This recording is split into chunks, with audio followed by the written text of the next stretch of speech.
4 operadores norte-americanos estão há 2 dias subindo a montanha para chegar ao ponto de observação. De lá, podem ver todo o vale de Milawa, no leste do Afeganistão. Osama Bin Laden sonha em travar ali sua batalha final, nas montanhas de Tora Bora. Pelo campo pedregoso no fundo do vale e pelas encostas da montanha, estende-se uma rede de trincheiras, bunkers e cavernas fortificadas. Os combatentes da Al-Qaeda construíram uma fortaleza perfeita. Mas os homens da equipe Jawbreaker da CIA são verdadeiros caçadores. Seus guias afegãos protegem os acessos ao cume, enquanto o chefe da equipe, Joe O'Keefe, um controlador de combate da Força Aérea, prepara a arma mais letal que tem, um designador a laser Soflan. Ele aponta a mira para um bunker a vários quilômetros de distância e o pinta com o laser, transformando-o em alvo. Poucos minutos depois, uma bomba Paveway de 2.000 libras cai diretamente sobre o objetivo. 2 F-14 Tomcat da Marinha lançam mais bombas guiadas a laser seguindo as marcações. Em seguida, entra em ação um bombardeiro B-1B Lancer, carregado ao máximo, e em pouco tempo, dezenas de aviões passam a operar sobre Tora Bora, todos coordenados por um único homem. A intervenção dos Estados Unidos no Afeganistão começou em 7 de outubro de 2001, menos de um mês depois dos atentados de 11 de setembro. Em poucas semanas, um pequeno grupo de forças especiais norte-americanas e aliadas, trabalhando ao lado de milícias anti-Talibã, conseguiu derrubar o governo Talibã e tomar Cabul. Mas o homem mais procurado do mundo, Osama Bin Laden, continua livre. Os serviços de inteligência dos Estados Unidos acreditam que os líderes talibãs e da Al-Qaeda que sobreviveram estão recuando para Tora Bora, perto da fronteira com o Paquistão, uma área que há anos serve como campo de treinamento e refúgio seguro para o grupo de Bin Laden. A missão de persegui-lo recai primeiro sobre a equipe Jawbreaker, formada por agentes de campo do Centro de Contra-Terrorismo e da Secreta Divisão de Atividades Especiais da CIA. O grupo é comandado pelo oficial Berndsen, que delega a operação a uma parte da equipe chamada Jawbreaker Juliet, sob o comando de um texano e ex-fuzileiro naval conhecido apenas como George. Para George e seus homens, o cenário é tão imponente quanto traiçoeiro. Paredes de rocha quase verticais, neve que esconde minas e trilhas estreitas por onde mal consegue avançar uma coluna de mulas carregadas com munição, água e rádios extras. Cada pedido de apoio aéreo depende de baterias que se esgotam com o frio e de enlaces de rádio que podem ser cortados com uma simples mudança de vento nos desfiladeiros. Enquanto isso, do outro lado do vale, nas cavernas, os combatentes da Al-Qaeda ouvem o rugido abafado das explosões e respondem com fogo intermitente de morteiros e metralhadoras pesadas. Sabem que o céu pertence aos Estados Unidos, mas confiam que a pedra, a altitude e a névoa de inverno jogarão a seu favor. Por sua vez, Washington exige resultados rápidos. A Casa Branca quer a cabeça de Bin Laden como prova concreta de que a guerra ao terrorismo começou com força. Nas montanhas de Tora Bora, essa pressão política se traduz em uma única ordem para o Jawbreaker Juliet: não deixá-lo escapar. Toda a estratégia do Comando Central dos Estados Unidos baseia-se em usar o mínimo possível de tropas próprias no Afeganistão, de modo que os combatentes locais devem assumir a iniciativa. Jawbreaker Juliet chega a Jalalabad para entrar em contato com um líder de milícia aliado chamado Hazrat Ali, que resistiu com sucesso aos talibãs nos últimos 5 anos. Também se junta a eles Rajiz Aman, que acaba de voltar de seu exílio em Paris e garante que pode reunir 1.000 homens. Os 2 afegãos pertencem a tribos diferentes e se olham com profunda desconfiança, pois ambos querem ganhar poder político no Afeganistão pós-Talibã, e essa rivalidade às vezes parece mais importante do que encontrar Bin Laden. Essa frágil aliança é conhecida como Aliança Oriental, e caberá a Jawbreaker mantê-la unida. Em 4 de dezembro, Hazrat Ali lança um ataque sem coordenação prévia. Os combatentes da Al-Qaeda, que ocupam posições de observação nos cumes, respondem em vantagem, e as forças de Ali são repelidas por um fogo devastador de morteiros e carros de combate T-62. Os serviços de inteligência estão convencidos de que a liderança da Al-Qaeda, e possivelmente o próprio Bin Laden, está entrincheirada no vale. Talvez os talibãs estejam desorganizados, mas continuam sendo combatentes muito experientes. Naquele momento, a Al-Qaeda é o grupo terrorista mais perigoso do mundo, formado por jihadistas extremamente comprometidos vindos de todo o mundo islâmico. Ninguém sabe com precisão quantos homens defendem os penhascos e cavernas de Tora Bora. As estimativas variam de 300 a 3.000. Já os combatentes da Aliança Oriental, que agora cercam as montanhas de Tora Bora, mal têm vontade de lutar. E para piorar, muitos dos homens de Rajiz Aman haviam sido pagos anteriormente para ajudar a construir as fortificações da Al-Qaeda no vale, e ainda sentem certa simpatia por Bin Laden. Assim, enquanto os boinas verdes entram em combate, Zaman envia alguns de seus homens a Tora Bora para avisar Bin Laden do ataque que se aproxima, dando-lhe 3 dias para se render ou fugir. Zaman acredita estar agindo de acordo com seu dever como pastó, um código tradicional de honra que os norte-americanos desconhecem completamente. Essa mistura de lealdades sobrepostas ao clã, à tribo, à honra pastó, ao dinheiro da CIA e, em alguns casos, a Bin Laden, transforma cada reunião em Jalalabad em uma partida de xadrez opaca para os norte-americanos. Os oficiais de Jawbreaker distribuem maços de dólares, rádios e promessas vagas de influência política futura, mas nunca têm certeza de que parte da mensagem realmente se traduz em ações no terreno. Enquanto os aviões continuam rugindo sobre as montanhas e as bombas levantam colunas de poeira, os comandantes norte-americanos começam a suspeitar que sua aposta em afeganizar a batalha tem um custo oculto. Eles cedem a iniciativa a aliados cuja prioridade não é capturar Bin Laden, mas sobreviver à guerra e se colocar na melhor posição possível para o dia seguinte. Cada hora que passa sem um cerco firme ao vale, abre mais uma porta na rochosa fronteira com o Paquistão, uma porta pela qual o inimigo pode desaparecer sem deixar rastro. Bertsen teme que Bin Laden escape cruzando as montanhas em direção ao Paquistão e não confia que seus novos aliados possam detê-lo. Ele pede o envio de 800 Rangers do exército norte-americano para bloquear os passos de montanha, mas o pedido é rejeitado. O general Tommy Franks, chefe do CENTCOM, teme que enviar tantas tropas dos Estados Unidos acabe por colocá-los em conflito com seus aliados afegãos. Sabe que uma presença maciça de soldados estrangeiros pode despertar velhos reflexos de resistência na população local e dar munição propagandística aos talibãs, que há décadas se apresentam como defensores contra a ocupação estrangeira. Entre os mapas e as telas de seu quartel-general, Franks enxerga números e setas.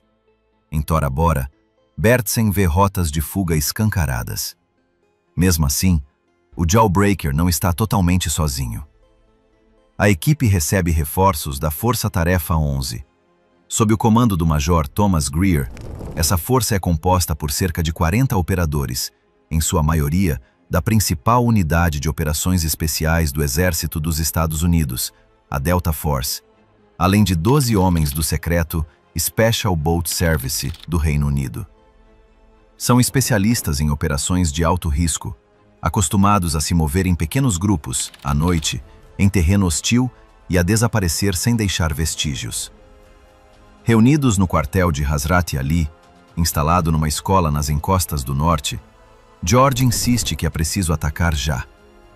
Cada dia que passa dá a Bin Laden mais tempo para escapar. No entanto, o autoproclamado general Ali hesita. Pede mais ataques aéreos e teme que, se algum soldado das forças especiais recém-chegadas morrer, os norte-americanos acabem culpando a ele. O Major Greer o assegura de que a Delta Force sabe cuidar de si mesma. Para convencê-lo, George propõe usar a maior bomba do arsenal norte-americano, a BLU-82 Daisy Cutter, para abrir o ataque, além de oferecer uma quantia significativa de dinheiro como incentivo. Nessa mistura de pressão, promessas E maços de notas resume-se a estratégia dos Estados Unidos no leste do Afeganistão. Comprar vontades, multiplicar o efeito psicológico das bombas e empurrar seus aliados a avançar alguns metros a mais por um terreno que eles conhecem muito melhor. Enquanto a Aliança Oriental se prepara para a operação do dia seguinte, Bin Laden dorme tranquilo em um bunker no fundo do vale. Ele conquistou sua fama lutando contra os soviéticos no Afeganistão nos anos 1980. E a imprensa árabe o glorificou depois da relativamente pequena batalha de Jaji. O cheque, como seus homens o chamam, está convencido de que pode repetir aquela vitória. Mas seu sonho se transforma em pesadelo quando ele vê, paralisado, um escorpião mortal entrar em seu refúgio. Acorda sobressaltado. Profundamente religioso, interpreta o sonho como um sinal de perigo e abandona o bunker. Seus guarda-costas, acostumados a seus silêncios e decisões bruscas, recolhem depressa os poucos pertences que carregam e se enfiam ainda mais fundo no labirinto de cavernas, certos de que Deus falou por meio daquela visão noturna. Ao amanhecer de 9 de dezembro, Hazrat Ali, George e outros combatentes se reúnem em uma crista, num ambiente carregado de tensão e expectativa. Eles prendem a respiração, enquanto um MC-130 Combat Talon sobrevoa o vale. Pela rampa traseira, lança a Daisy Cutter. A enorme bomba de 15.000 libras explode, e a onda de choque varre o vale como um chicote. Cerca de 500 metros de terreno ficam completamente carbonizados, e a metralha cai a quilômetros de distância. Vários insurgentes que haviam saído de suas cavernas pouco antes são pegos pela explosão. O complexo de bunkers desaparece. Os analistas da CIA sonhavam com um golpe assim. Um único artefato capaz de apagar de uma vez só posições fortificadas que teriam custado dezenas de vidas num assalto convencional. Osama Bin Laden observa a cena, atônito. Os norte-americanos não sabem o quão perto estiveram dele. Porém, a vários quilômetros de distância, a Daisy Cutter impressiona bem menos. Vê-se apenas uma nuvem de poeira e ouve-se um estrondo distante. Ali seus homens se sentem decepcionados. Esperavam uma imensa bola de fogo. Para completar, os rádios afegãos se enchem de mensagens nervosas. Vários milicianos ignoraram a zona de perigo e estavam perto demais da bomba. A confiança de Ali no poder de fogo norte-americano fica seriamente abalada. A bomba mais temida do arsenal dos Estados Unidos, na percepção dele, não passou de um trovão caro e impreciso, incapaz de inclinar definitivamente a balança. Ainda assim, George consegue mais apoio aéreo. Em menos de uma hora, chegam 3 bombardeiros B-52 Stratofortress e enchem as colinas com mais de 100 bombas Mark 82. O chão treme, os desfiladeiros se enchem de poeira e do eco das explosões, e a linha entre cobertura e massacre se torna difusa. Mas o general decide adiar o ataque por mais um dia. Cada adiamento reabre a discussão entre norte-americanos e afegãos. De um lado, quem vê o tempo como uma janela tática que se fecha. De outro, quem o interpreta como margem para negociar, sobreviver e medir melhor os próprios riscos. Nesse espaço de dúvidas, Bin Laden continua tendo uma chance de escapar. Finalmente, em 10 de dezembro, acontece o tão esperado assalto. Com apenas 5 minutos de aviso, o Major Greer envia 3 homens: Hopper, chefe de equipe, Admiral, um controlador de combate da Força Aérea, e Adam Khan, tradutor da CIA e ex-fuzileiro naval. Suas ordens são claras: ir aonde for o general, pedir apoio aéreo aproximado e matar quantos combatentes da Al-Qaeda puderem. Eles sabem que serão os olhos e ouvidos de todo o poder aéreo norte-americano naquele setor da frente, uma espécie de ponta de lança mínima, porém letal, encravada numa massa de milicianos afegãos pouco disciplinados. Eles recebem o nome de Jackal Team. Sobem sacolejando pela estrada de montanha em seu velho Toyota até alcançar a coluna de combatentes da Aliança Oriental. O motor reclama em cada curva, forçado pelo peso do equipamento e pela inclinação. A caravana afegã para, exposta no meio do caminho, enquanto um carro T-55 tenta tirar da estrada um canhão antiaéreo autopropulsado quebrado. Khan-an não gosta do que vê e decide mover o Toyota para uma área protegida. Ele tem anos de experiência no Corpo de Fuzileiros Navais e sabe que engarrafamentos em montanha são ímãs para a artilharia inimiga. Barulho demais, tempo demais parado e homens demais amontoados no lugar errado. Mal eles descem do veículo, começa a cair fogo de morteiro da Al-Qaeda. Os 3 norte-americanos se jogam no chão, enquanto os milicianos afegãos correm sem saber muito bem o que fazer. Um grupo se reúne em um amontoado, até que uma granada de 82 milímetros explode bem no meio. O impacto levanta pedras, poeira e gritos, e em segundos o caminho se enche de feridos que ninguém socorre. Depois de alguns minutos extremamente tensos, o carro de combate consegue empurrar o canhão para fora da estrada e a marcha continua. Por sua vez, o general Ali não aparece em lugar algum. Sem um comando claro, os norte-americanos tentam organizar como podem grupos dispersos de afegãos. A cadeia de comando se dilui entre tradutores improvisados, velhos rancores tribais e chefes locais que só obedecem quando lhes convém. Uma metralhadora PKM da Al-Qaeda, bem posicionada, freia o avanço. A milícia se esconde atrás das rochas em grandes grupos fáceis de atingir, disparando seus Kalashnikov e RPG quase às cegas, apenas na direção do inimigo. Seu modo de combater é mais espetáculo do que eficácia. Impressiona os muitos jornalistas ocidentais que percorrem o país, mas não muda o resultado. Para Hopper e os seus, cada rajada sem controle só denuncia posições e desperdiça munição de que depois vão sentir falta. Enquanto isso, o lema da Delta Force é outro: velocidade, surpresa e violência de ação.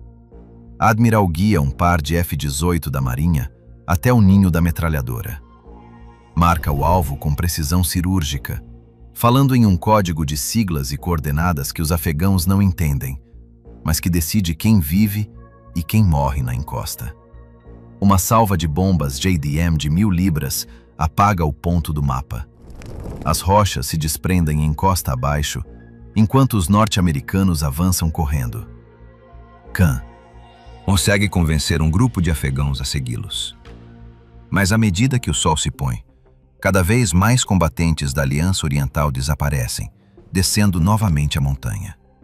O frio aperta, a promessa de combate se mistura ao cansaço, e muitos decidem que já arriscaram o suficiente por aquele dia. Na escola que serve de quartel-general, os operadores de rádio interceptam uma mensagem surpreendente. Bin Laden está cercado. Ouvindo as comunicações da Al-Qaeda, conseguem localizar sua posição com uma margem de apenas 10 metros, mas ele está em movimento. A voz do outro lado do rádio soa agitada. Fala de munição, de retirada, de o cheque mudando de caverna. Cada nova frase é uma agulha cravada na paciência dos norte-americanos. George e o Major Greer se entreolham sem precisar falar. Os 33 operadores da Delta Force carregam suas armas, sobem nos veículos e disparam montanha acima, como cães de caça recém-soltos.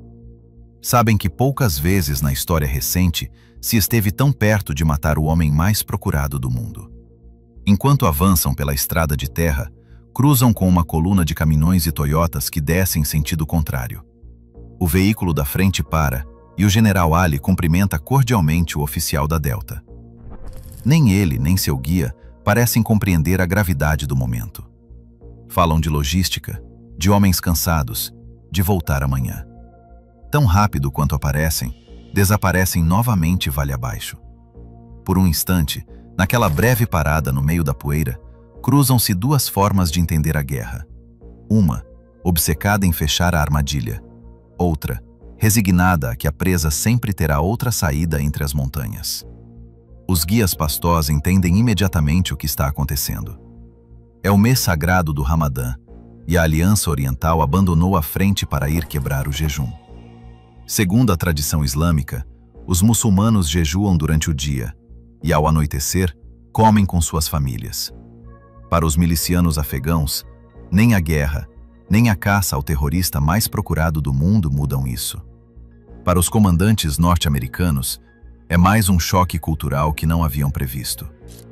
Nos relatórios de situação enviados a Cabul e Tampa, fala-se em reagrupamento e ajustes na linha de frente, mas no terreno, a realidade é mais simples. Os homens decidiram que, entre morrer na escuridão ou jantar com os seus, hoje é dia de jantar. O Jack Altin fica praticamente sozinho, preso atrás das linhas inimigas. De repente, rajadas de balas traçantes verdes começam a crepitar ao redor deles. Sem saber se vem de aliados nervosos ou de combatentes da Al-Qaeda tentando cercá-los, os 3 operadores se escondem entre algumas árvores. De todos os homens da Aliança Oriental, restam apenas 5. Os milicianos tribais disparam a esmo na escuridão até que Adam Khan, furioso, ordena que parem de atirar, lembrando-lhes que estão denunciando sua posição. Grita em pastó que aquelas balas são como tochas no céu, convites para que os morteiros inimigos façam alvo. Alguns abaixam a arma com má vontade. Outros só entendem o tom da voz, não as palavras. Hopper tenta acalmá-los mostrando seus óculos de visão noturna, quase como se fosse um truque de mágica. Ele mostra como a noite fica verde e nítida, como é possível ver antes de ser visto, esperando conquistar um pouco de disciplina em troca daquele pequeno milagre tecnológico. Admiral tenta direcionar o fogo de um avião AC-130 Spook contra a metralhadora que tem atrás de si, mas as nuvens baixas encobrem o alvo. Sem apoio aéreo, Hopper toma uma decisão.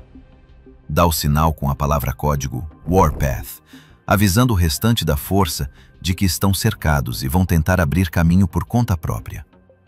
Em seguida, colam-se à parede rochosa e deslizam rumo à escuridão. Cada passo é um cálculo. Barulho ou silêncio.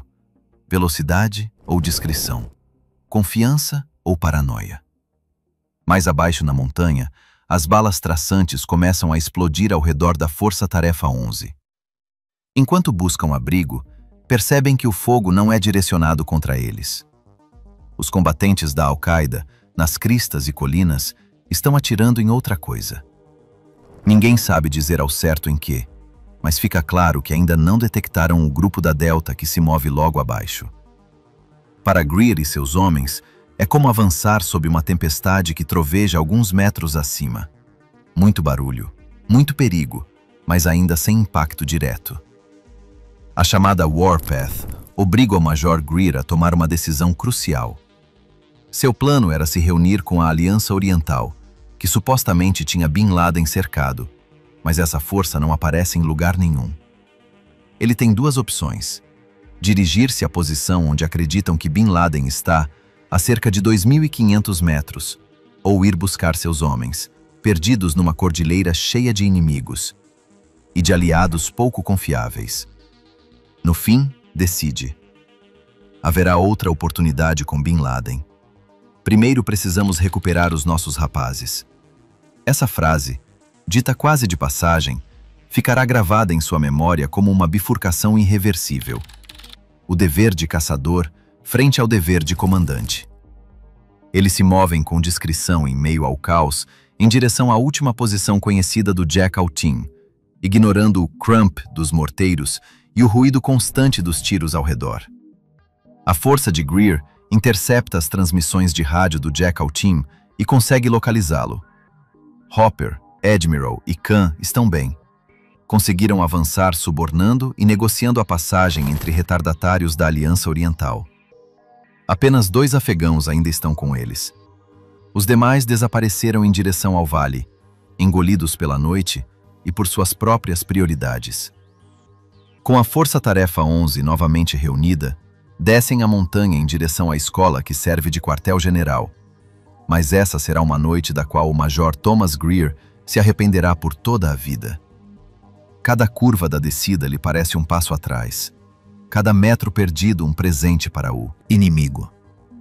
Em sua cabeça, ele faz e desfaz variações do plano, procurando um ponto em que tudo poderia ter sido diferente. Depois de ter cedido durante a noite todo o terreno conquistado à Al-Qaeda, a Aliança Oriental volta à ofensiva em 11 de dezembro. Tanto o general Ali quanto o Hadi Zaman têm os olhos postos na colina 20.85. Ambos os caudilhos concedem entrevistas coletivas separadas ao pé das montanhas para a imprensa internacional e depois conduzem seus homens numa corrida até o topo, apoiados por um fluxo constante de ataques aéreos. Para eles, tomar aquela elevação não significa apenas ganhar uma posição tática, mas também uma foto, uma manchete e talvez um futuro cargo no novo Afeganistão que está sendo negociado enquanto as bombas continuam caindo. Caças Hornet e Tomcat vindos de porta-aviões no Golfo de Omã, junto com bombardeiros B-1 e B-52 que decolam de Diego Garcia, se revezam sem descanso. Lançam bombas guiadas com precisão sobre qualquer alvo indicado pelos boinas verdes e depois se retiram. Os combatentes da Al-Qaeda respondem disparando RPG para o céu, sem qualquer efeito. Os aviões voam a milhares de metros de altura, fora de alcance. Para os operadores norte-americanos, a guerra virou uma coreografia quase mecânica. Localizar, marcar, destruir. Para os homens em terra, porém, cada passagem dos bombardeiros é um pequeno terremoto que lhe sacode os ossos. Os homens de Zaman chegam primeiro ao topo da colina 20.85 e limpam as trincheiras da Al-Qaeda com uma dureza surpreendente. Um desanimado Ali fica controlando as cristas inferiores ao redor do cume, mas a perda da colina, somada aos bombardeios incessantes, começa a abalar a confiança de Bin Laden. Entre os restos das posições ocupadas, os afegãos de Zaman encontram mantas encharcadas, mochilas meio vazias e pão congelado. Sinais de uma retirada improvisada, mais do que de uma retirada ordenada. Para os combatentes da Al-Qaeda, mal equipados e mal abastecidos, as condições são terríveis. Neva sem parar e a temperatura ronda os 10 graus abaixo de zero. Quase toda a água congelou. Acender fogueiras seria como enviar um sinal direto aos bombardeiros norte-americanos. Muitos tentam derreter neve em pequenos fogareiros, outros compartilham cantis quase vazios, enquanto escutam o zumbido distante dos motores no céu. Apesar da imagem difundida por alguns meios de comunicação sobre enormes complexos subterrâneos, as fortificações não resistem ao castigo vindo do ar e as baixas aumentam. Homens feridos morrem durante a noite de ferimentos que, em outras circunstâncias, seriam tratáveis. A Al-Qaeda conta com apenas um médico, tão carente de recursos que é obrigado a operar com uma simples tesoura. Suas improvisadas salas de operação são cavernas úmidas iluminadas por lanternas, com bandagens reutilizadas e analgésicos racionados ao extremo. As forças da coalizão escutam pelo rádio quando Bin Laden transmite uma mensagem sombria. Sinto ter-vos arrastado para esta batalha. Se já não puderem resistir, podem se render com a minha bênção. A situação pesa muito sobre ele. Com as explosões ecoando nas montanhas, senta-se para escrever seu testamento. Agradece às 4 esposas pelo apoio e pede perdão aos filhos por suas ausências. Suplica que não sigam seu caminho de jihad e que se mantenham longe da Al-Qaeda. Nessas linhas, insinua-se pela primeira vez a sombra da derrota. O reconhecimento implícito de que a batalha que ele imaginara como sua grande vitória pode acabar se tornando sua fuga mais humilhante. Decidido a não repetir o desastre da noite anterior, o Major Greer organiza uma força especial para tomar e manter pontos-chave de observação. O primeiro posto recebe o nome de MSS Grinch, Mission Support Site Grinch, chefiado por um homem conhecido apenas como Sargento Mor Jim. É formado por 25 operadores da Delta e 4 do SBS, com uma equipe de assalto e atiradores de precisão. Sua missão é avançar mais para dentro das montanhas e assumir as tarefas de controle aéreo avançado que antes cabiam aos boinas verdes. O Grinch não é apenas um mirante, é o novo cérebro do campo de batalha, o lugar de onde se conectam olhos na neve com os jatos que rugem a centenas de quilômetros de distância. Quando Grinch se junta aos homens de Zaman na colina 2685, as forças especiais do exército conseguem uma última vitória. Localizam os incômodos morteiros da Al-Qaeda com seus visores térmicos, calculam sua posição e guiam um AC-130 que orbita no céu até eles. Observam com satisfação quando o ataque aéreo provoca explosões secundárias nas posições de morteiro. Cada clarão que vem através de seus visores significa menos projéteis caindo sobre as cristas que tentam manter a todo custo. Sem que os norte-americanos saibam, Zaman e a Al-Qaeda estão negociando. Eles ignoram que, para muitos guerreiros afegãos, a forma tradicional de encerrar uma batalha é pactuar uma rendição condicional. O inimigo entrega as armas e recebe permissão para partir. Para Zaman, permitir que esses homens desapareçam entre desfiladeiros e passos de fronteira não é traição, mas uma saída honrosa, conforme códigos que existiam muito antes da chegada dos dólares da CIA ou dos bombardeiros B-52. Para os norte-americanos, em contrapartida, essa mesma lógica abrirá a porta pela qual o alvo principal pode escapar. Na manhã de 12 de dezembro, Adam Khan, a partir do MSS Grinch, escuta pelos rádios afegãos que foi acertado um cessar-fogo e que os norte-americanos não devem avançar. A mensagem salta de frequência em frequência, adornada com boatos e meias-verdades, mas o essencial é o mesmo: parar. Furioso, o sargento Mordim ordena que seus homens se ponham em marcha, mas os combatentes de Zaman os cercam apontando seus Kalashnikov.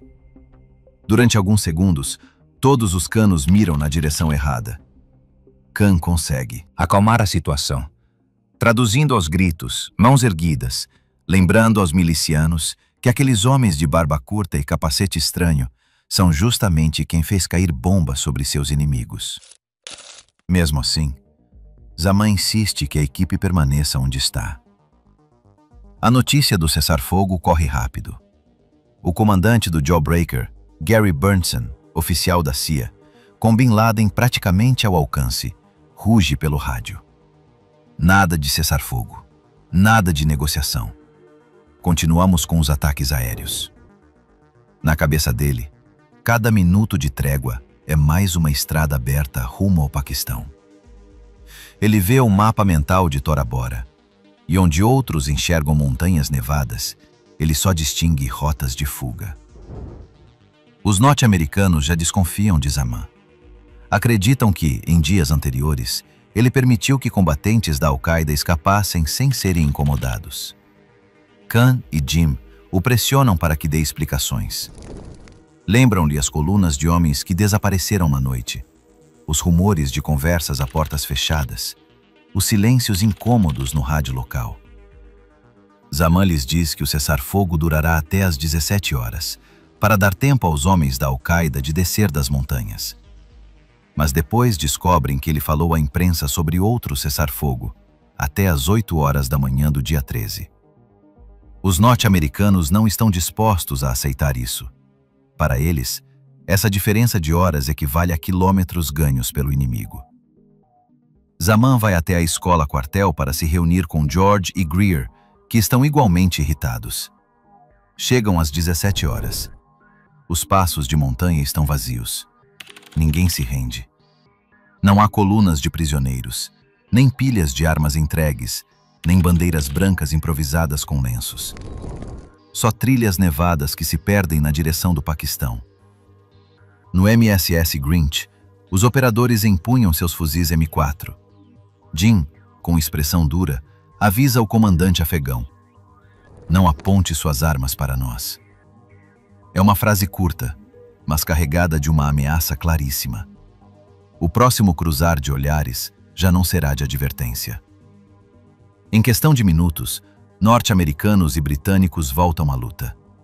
Divididos em equipes de 4, os homens do Grinch avançam pelas encostas e vales, pedindo ataques com bombas J-Dan contra qualquer foco de resistência. Cada equipe é um pequeno nó de destruição. Um par de rádios, visores térmicos, designadores a laser e muita prática em chamar fogo do céu.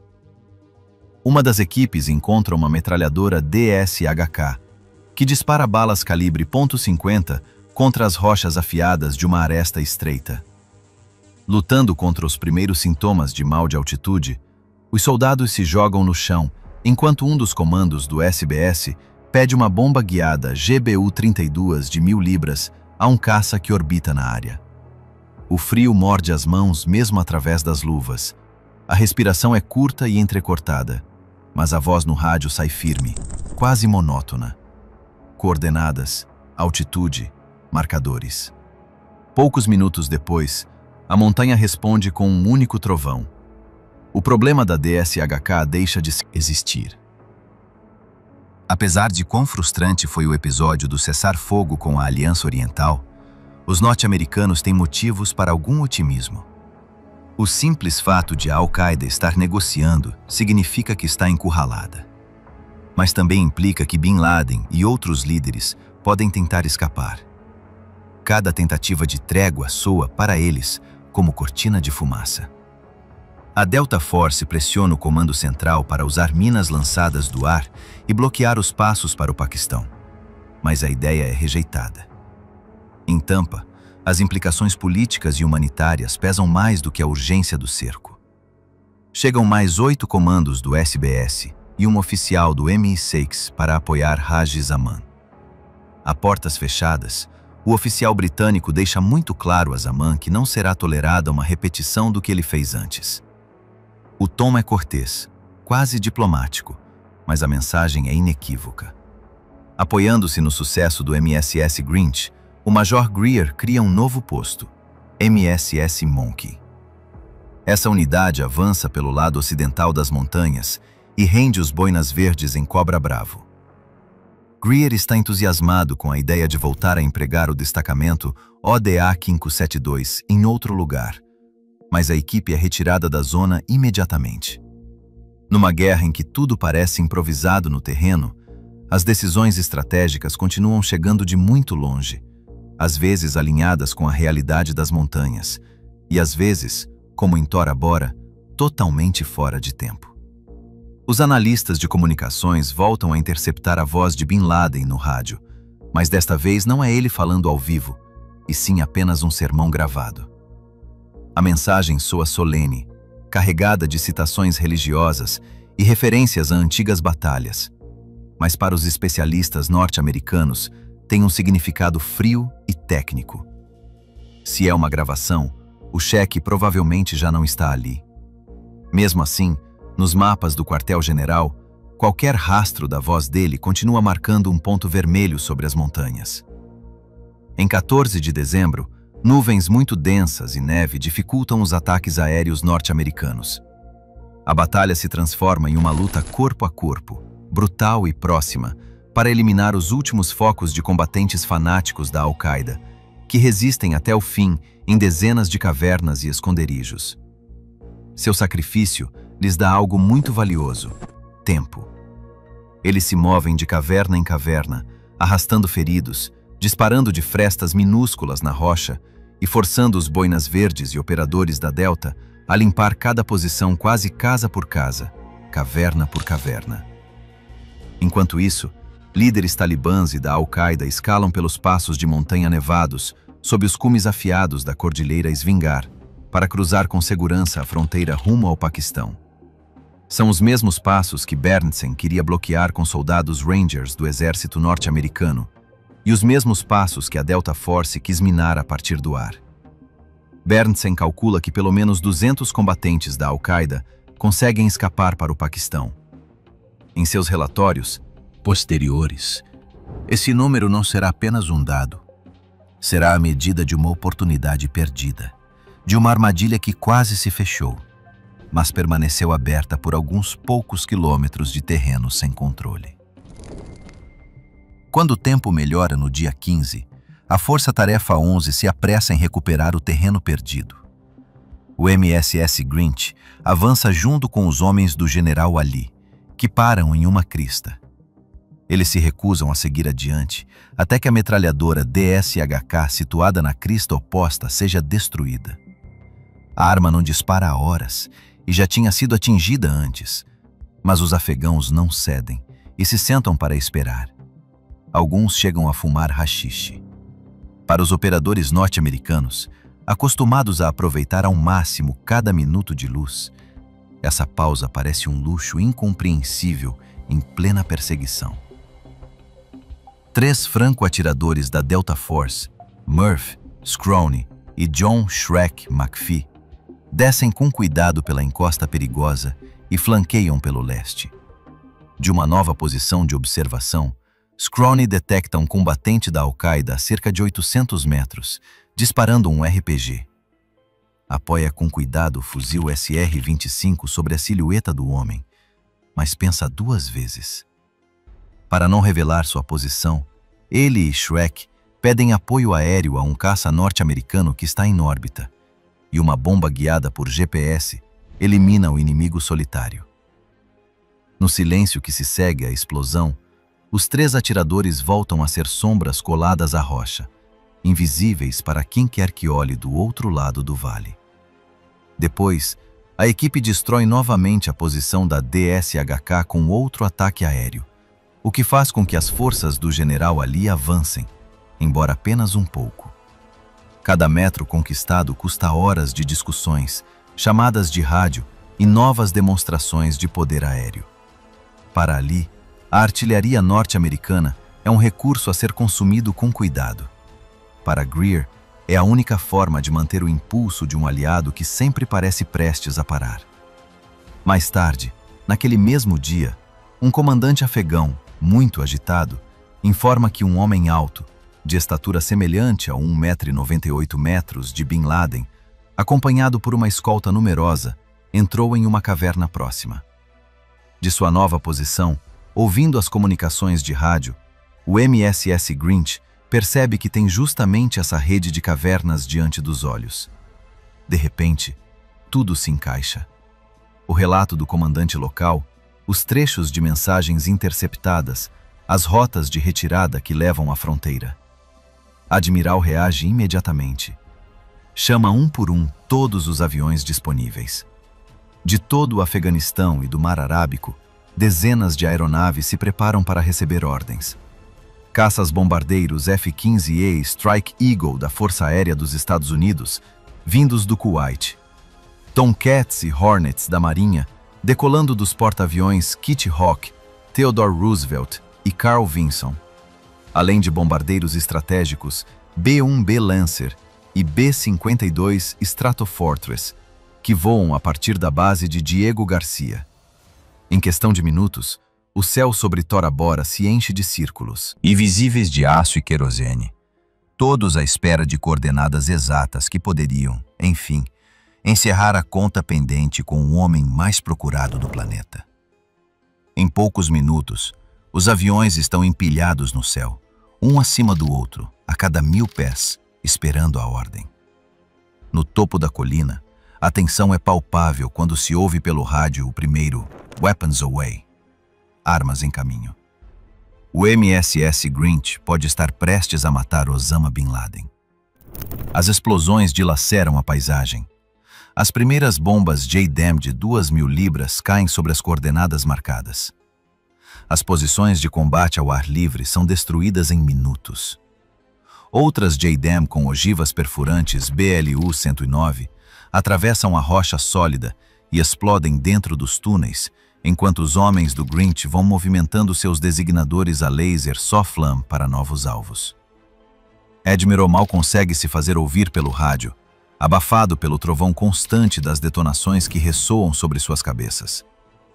Bombas guiadas a laser GBU-12 Paveway se desprendem das asas dos caças da Marinha e caem de mais de 30.000 pés, guiadas diretamente às entradas das cavernas. A onda de pressão das explosões percorre os túneis até o fundo, matando quem se esconde ali dentro. Para os combatentes da Al-Qaeda, sair para o exterior significa morte certa. Tudo o que podem fazer é encolher-se na escuridão enquanto o bombardeio norte-americano sacode a montanha sem parar. As cavernas maiores são atingidas repetidas vezes. A rocha desaba e bloqueia as entradas, enterrando vivos os que estão lá dentro. Vários B-1B Lancer e B-52 lançam todo o seu arsenal sobre os cumes. Debaixo das encostas que desabam, vêm-se explosões secundárias. É a munição armazenada detonando. Um clarão ofuscante marca a explosão de um grande depósito de armas, e fragmentos em chamas caem por todo o vale. Só depois de 2 horas inteiras de bombardeio, o ataque cessa. A poeira e a fumaça começam a se dissipar com o cair da noite.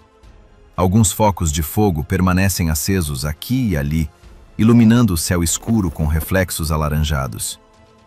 Admiral já não tem mais alvos. Os combatentes afegãos se dispersam, como sempre, enquanto o MSS Grinch se prepara para outra noite longa e gelada na montanha. Em 17 de dezembro de 2001, a Batalha de Tora Bora terminou. Os últimos combatentes exaustos da Al-Qaeda se rendem. Ninguém no governo dos Estados Unidos sabe com certeza onde estão Bin Laden e seus colaboradores mais próximos. Muitos esperam que ele tenha morrido sob os escombros e que simplesmente não tenha sido possível identificá-lo. Outra equipe de boinas verdes é enviada para vasculhar as encostas e examinar os cadáveres, mas não obtém resultados. Eles revisam com especial cuidado a área do grande ataque aéreo de 15 de dezembro, mas não encontram nenhum resto humano que coincida com o DNA de Bin Laden. Depois de Tora Bora, os responsáveis políticos em Washington começam a mudar seu discurso. O secretário de Defesa, Donald Rumsfeld, afirma que nunca houve certeza absoluta de que Bin Laden estivesse ali. No entanto, o pessoal do Comando Central se lembra de que ele ligava pelo menos uma vez por dia para perguntar: já o apanharam? Mas Bin Laden estava lá, sim. Segundo o jornalista e especialista em contra-terrorismo Peter Bergen, na noite de 12 de dezembro, quando o cessar-fogo silenciou o campo de batalha, o chefe e 2 de seus filhos saíram em silêncio de seu bunker e abandonaram Tora Bora sem serem vistos. Mantendo um perfil muito discreto e sem escolta de guarda-costas, percorreram cerca de 50 quilômetros. Eles não fugiram para o Paquistão, como todos supunham, mas, surpreendentemente, para o norte, até a cidade afegã de Jalalabad, atrás das linhas da coalizão.